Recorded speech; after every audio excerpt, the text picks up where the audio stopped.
Hey everybody, this is Dave here at Pulp Alley, and today we are talking about the Pulp Alley adventure game. Oh yeah, so I thought you guys might like to know a little bit more about associates. Let's kind of look at some of the rules for associates and how you use them in the game. What are they? What do they do? Okay, so they are a slot on your roster. So if you're going to include an associate on your roster, then they do take one slot normally. Now, as your league progresses in reputation, you can actually earn slots to use specifically for associates.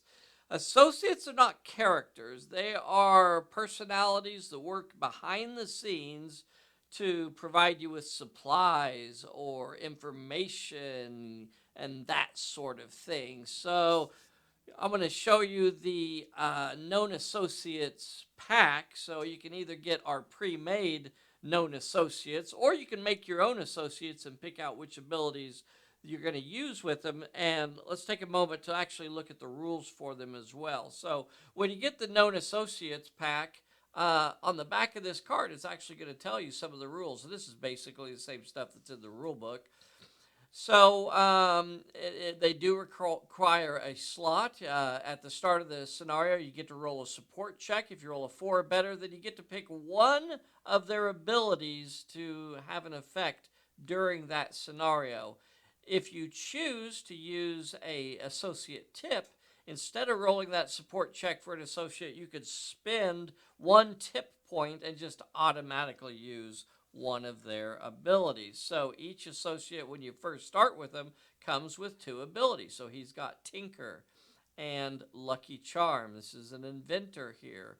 We have Winters here, the cop, Fortune's Favor, Misdirection. So if you rolled a 4 or better, then you would get to pick one of these 2 abilities to use. Old Mordecai here, the art dealer.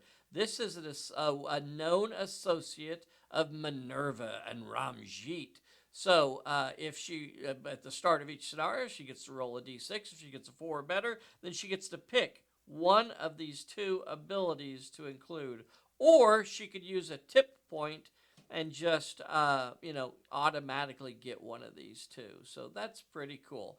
And there's a lot of different characters here. There's Lavender, the feisty secretary for D.A. Denton. Very cool. And there's a ghost.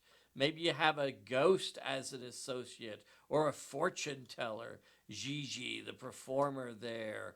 The explorer, the foreign agent, the mystic, the pilot. So these all have different associates, different abilities that they can help you out with.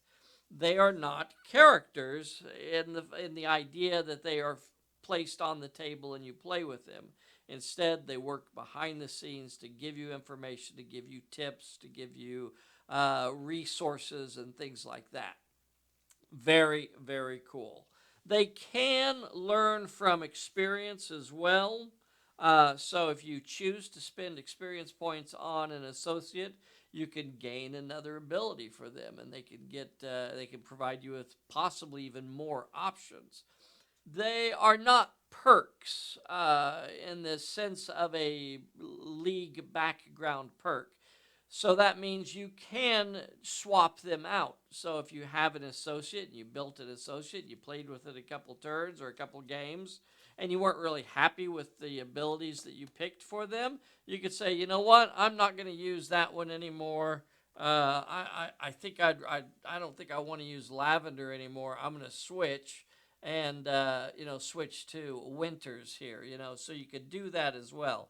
So unlike perks, which are permanent, you can remove associates if they're not really working out for you. Now, if you have any other questions about associates, leave them in the comments below. Make sure you hit that like button, hit that bell, get a notification, get subscribed to our little channel. We'll see you next time. Bye, everybody.